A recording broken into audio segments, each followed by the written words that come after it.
Vous sentez que votre parti est en tête, ça vous donne le droit. Et si la femme la plus rassurante de la télévision française n'avait jamais tout dit?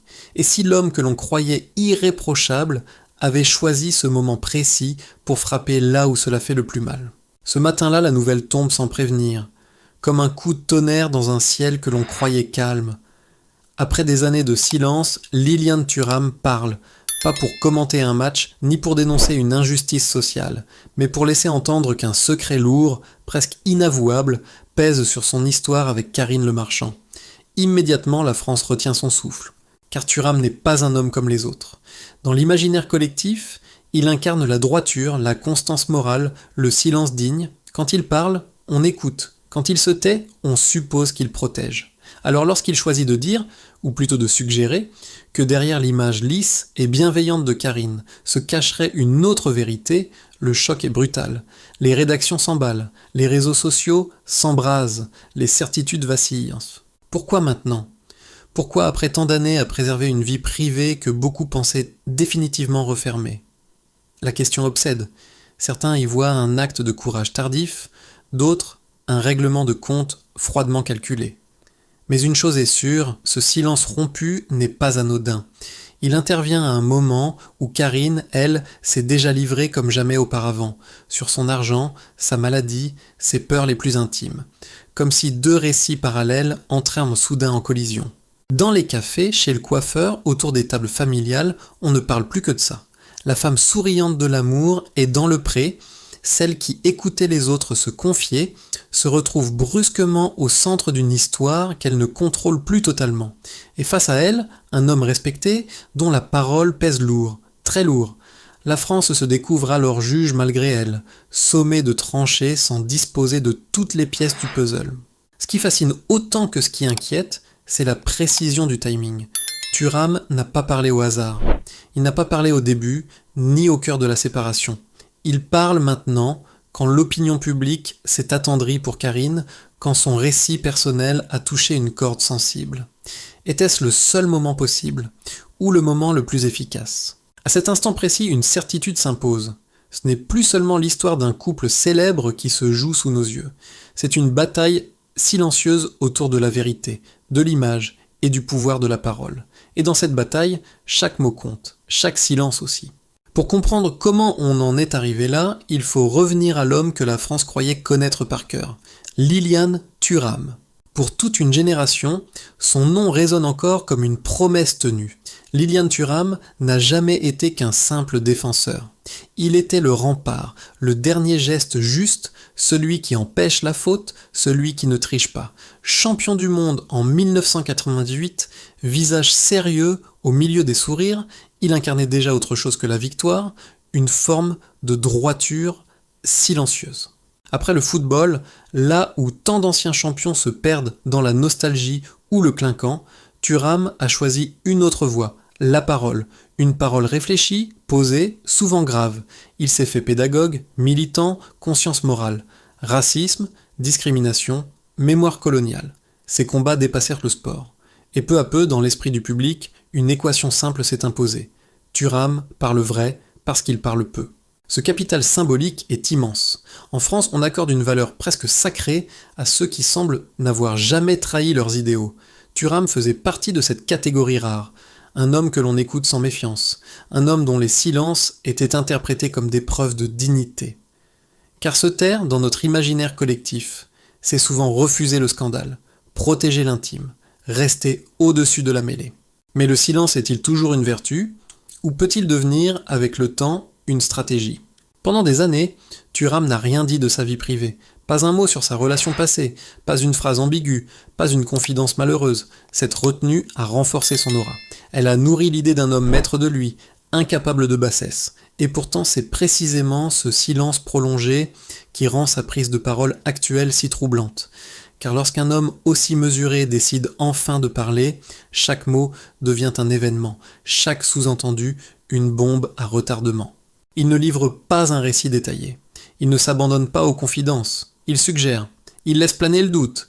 Et ce doute agit comme un poison lent. Car l'imaginaire collectif se charge du reste. Chacun projette, interprète, reconstruit. Le non-dit devient plus puissant que n'importe quelle accusation frontale. C'est une mécanique redoutable, presque imparable. Alors une question dérangeante surgit, que peu osent de formuler à voix haute, et si cette parole tardive était aussi une prise de pouvoir?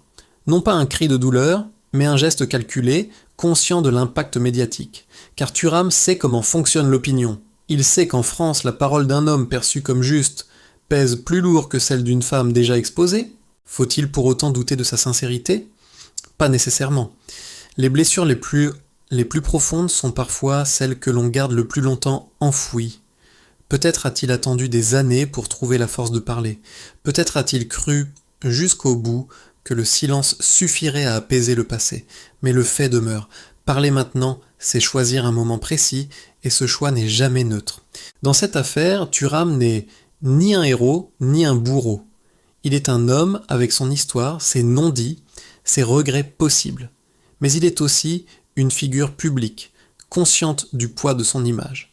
Et lorsque ces deux dimensions se croisent, la frontière entre vérité intime et impact médiatique devient dangereusement floue. Face à lui, il y a une femme que la France croit connaître autrement, non pas pour ses combats, mais pour sa douceur, son écoute, sa proximité avec le public. Une femme dont l'image s'est construite sur la confiance et la transparence apparente. Et c'est précisément cette image-là que cette parole tardive vient fissurer. Avant d'être un nom jeté en pâture au débat télévisé, Karine Le Marchand était pour beaucoup une présence familière. Une voix qui n'élève jamais le ton, un regard qui semble comprendre avant même que l'autre n'ait fini sa phrase. Dans les salons feutrés des foyers français, surtout chez les plus de 50 ans, Karine n'était pas une star, elle était une confidente. Pendant des années, elle a incarné ce que la télévision française savait encore faire de mieux. Créer du lien. Dans l'amour et dans le pré, elle n'était pas seulement celle qui posait des questions. Elle était celle qui écoutait les silences, qui accueillait les maladresses, qui laissait la place à l'émotion brute. Une animatrice qui ne juge pas, qui accompagne. Et cette posture-là, patiemment construite, a forgé une confiance rare, presque intime, entre elle et le public. Pourquoi les Français l'aimaient-ils autant? Peut-être parce qu'elle ne donnait jamais l'impression d'être au-dessus. Elle parlait comme on parle à une amie, elle riait, parfois au bord des larmes, elle n'effaçait pas ses failles, elle les laissait transparaître. Dans un paysage médiatique souvent saturé d'ego et d'arrogance, Karine apparaissait comme une exception rassurante, une femme qui semblait vraie. Cette image, pourtant, n'est pas née par hasard. Elle est le fruit d'années de télévision, de choix éditoriaux, de gestes maîtrisés, être proche sans être envahissante, être émotive sans tomber dans le pathos. Karine a compris très tôt que la sincérité perçue est une force immense à l'écran. Et elle en a fait sa signature. À tel point que pour beaucoup de téléspectateurs, la frontière entre la femme publique et la personne réelle s'est estompée. Mais c'est là que réside le danger. Plus une personnalité semble proche, plus sa chute potentielle est douloureuse.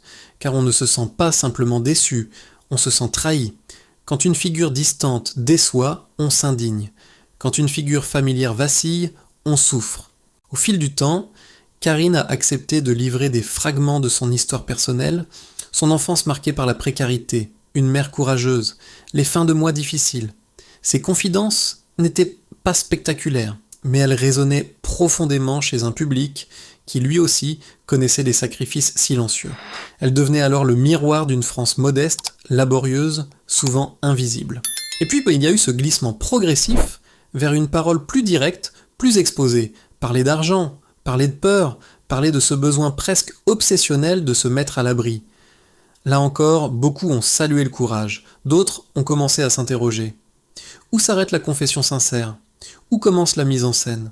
Car la télévision, même lorsqu'elle semble intime, reste un espace de représentation. Et Karine, malgré son naturel apparent, en connaît parfaitement les codes. Elle sait quand une parole touche juste, elle sait quand un silence émeut. Est-ce un calcul cynique? Non, mais c'est une compétence forgée par des années de métier. Lorsque la parole de Thuram surgit, elle frappe donc une image déjà très exposée, déjà fragile, à force d'avoir été offerte au public. La femme forte et bienveillante se retrouve soudain soupçonnée de n'avoir pas tout dit. Et le doute, une fois installé, se nourrit de la moindre faille. La France commence alors à regarder Karine autrement. non plus seulement comme l'animatrice chaleureuse, mais comme un personnage public complexe, traversé de contradictions. Et dans ce regard nouveau, plus dur, plus méfiant, une question silencieuse se forme. Peut-on encore faire confiance à quelqu'un que l'on croyait connaître ? Car au moment même où cette confiance vacille, Karine choisit d'aller encore plus loin dans la révélation, sur le terrain le plus dangereux de tous, celui de l'intime absolu. Lorsque Karine décide de parler, elle ne choisit pas les demi-mots. Elle sait que certains terrains brûlent, que certaines vérités dérangent, mais elle y va quand même. D'abord l'argent. En France, ce mot suffit à crisper les mâchoires. Elle le sait. Et pourtant, elle lâche cette phrase. Simple, presque sèche. Je ne suis pas multimillionnaire, mais je gagne très bien ma vie. En quelques secondes, le tabou explose. Elle raconte alors ce que beaucoup de célébrités taisent. La discipline, l'épargne méthodique, la peur viscérale de manquer. Elle parle d'une enfance sans confort, des repas modestes, de cette angoisse sourde qui ne la quitte jamais vraiment, celle de retomber un jour dans la précarité. Pour certains, ces mots sonnent justes. Pour d'autres, ils heurtent. Comment parler d'épargne quand tant de Français peinent à finir le mois ? La ligne est fine, dangereuse. Karine le sait aussi. Mais elle continue, parce qu'elle n'a jamais su faire semblant longtemps. Elle explique que sa relation à l'argent n'est pas une démonstration de réussite, mais une cicatrice ancienne, un réflexe de survie. Et là, le public se divise. Les uns applaudissent cette honnêteté rare. Les autres y voient une déconnexion, une parole de privilégié maladroitement déguisée en leçon de vie. Puis vient le second choc, celui que personne n'attend vraiment, même dans un pays habitué aux confessions publiques. Karine parle de son corps, de la maladie, du diagnostic tombé comme un verdict, une tumeur à l'utérus, une opération lourde, une hystérectomie.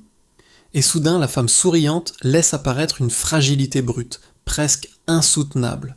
Elle raconte le moment où tout bascule, le regard des médecins, la peur, la perte, car enlever un organe, ce n'est pas seulement une question médicale, c'est une question identitaire.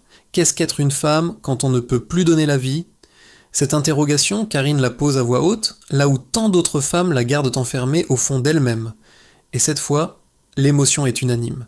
Les messages affluent, les témoignages se multiplient, la compassion traverse les écrans. Pendant quelques instants, la France oublie la polémique.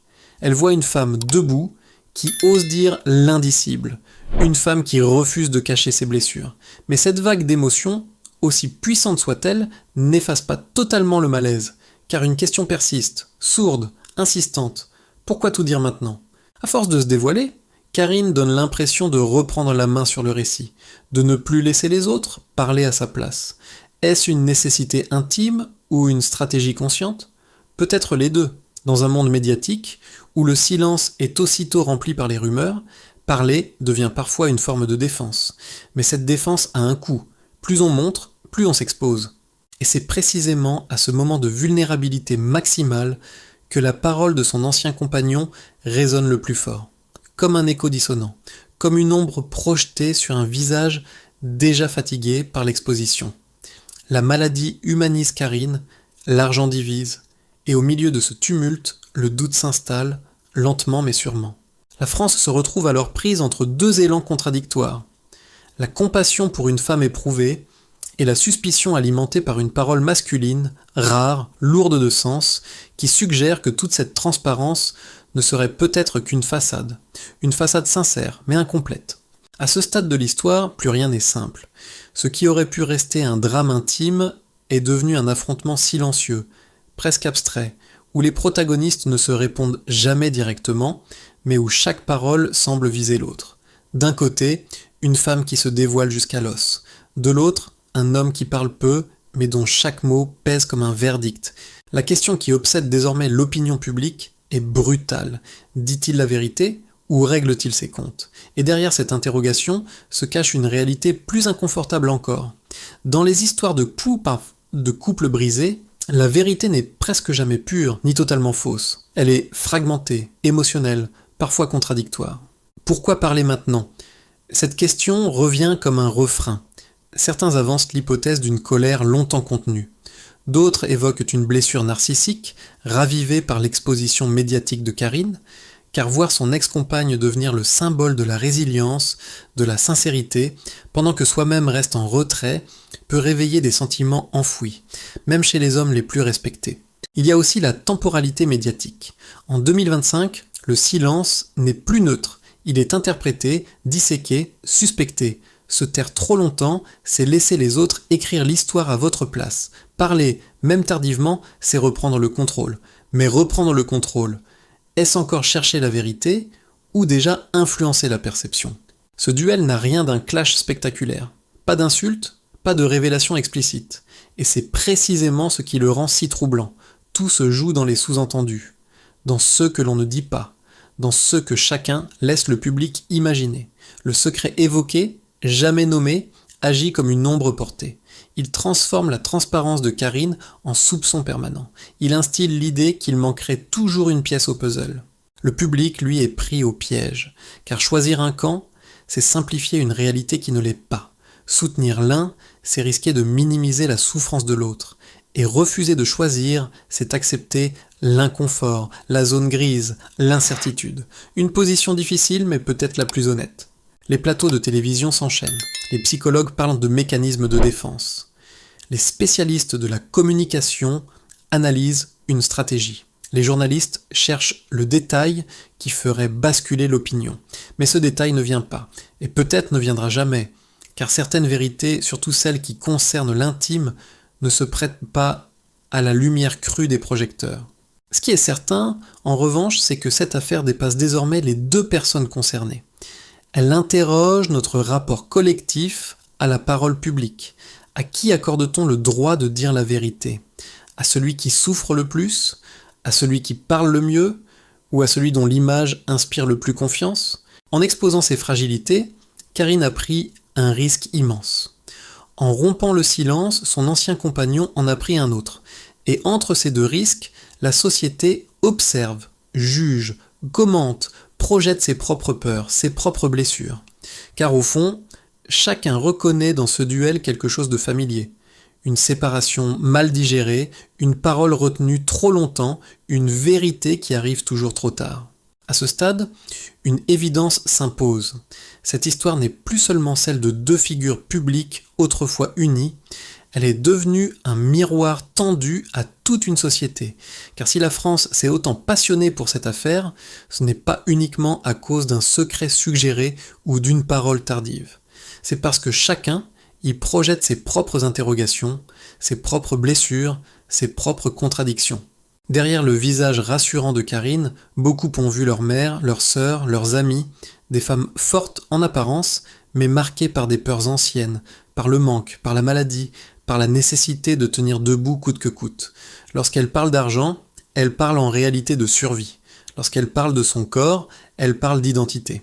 Et lorsqu'elle parle publiquement, elle tente peut-être, comme tant d'autres, de reprendre la maîtrise d'un récit qui lui échappe. En face, la parole de Thuram a réveillé autre chose. La figure de l'homme silencieux, longtemps admiré pour sa retenue, qui finit par dire, ou suggérer, qu'il sait une vérité que les autres ignorent. Cette posture trouble, car elle nous place face à une question inconfortable. Faut-il croire celui qui parle peu, simplement parce qu'il parle peu ? Le silence donne-t-il automatiquement raison, ou peut-il masquer, lui aussi, des zones d'ombre ? Ce qui dérange le plus, finalement, c'est l'impossibilité de trancher. Il n'y a pas ici de coupable évident, pas de héros incontestable. Seulement deux récits, deux temporalités, deux manières de survivre à une histoire finie, et au milieu, un public sommé de juger sans disposer de toutes les clés. Une situation profondément moderne, dans une époque où la frontière entre vie privée et espace public s'est presque entièrement dissoute. Cette affaire nous oblige aussi à réfléchir à notre rapport aux célébrités. Nous aimons les figures rassurantes, mais nous les voulons irréprochables. Nous applaudissons la transparence, mais nous la soupçonnons aussitôt de calcul. Nous exigeons la vérité, tout en refusant parfois d'en accepter la complexité. Car la vérité dans la vie réelle est rarement simple, rarement propre, rarement confortable. Peut-on continuer à aimer une personnalité publique tout en acceptant qu'elle soit imparfaite ? Peut-on écouter une parole sans en faire un verdict définitif ? Peut-on admettre que certaines histoires n'auront jamais de fin claire, jamais de révélation totale, jamais de réponse satisfaisante ? Peut-être est-ce là la véritable leçon de ce feuilleton médiatique, apprendre à vivre avec l'incertitude. Avant de refermer ce chapitre, Prenons un instant pour nous interroger, honnêtement. Si cette histoire vous a touché, est-ce à cause du scandale? Ou parce qu'elle fait écho à quelque chose de plus intime en vous, une rupture mal digérée, une vérité jamais dite, une image que vous avez dû défendre malgré les doutes, en faute? Dites-le nous en commentaire. Pensez-vous qu'il faille absolument choisir un camp dans ce genre d'histoire, ou au contraire refuser de juger sans tout savoir? Si vous appréciez ce type de récit approfondi, loin des jugements hâtifs et des titres racoleurs, pensez à liker cette vidéo, à la partager autour de vous et surtout à vous abonner à la chaîne. Votre soutien nous permet de continuer à raconter ces histoires humaines avec nuance, respect et profondeur. Et activez la cloche pour ne rien manquer. Et surtout, continuez à faire vivre le débat avec intelligence et bienveillance. Car derrière les polémiques et les gros titres, ce sont toujours des êtres humains qui se battent pour faire entendre leur vérité. À très bientôt.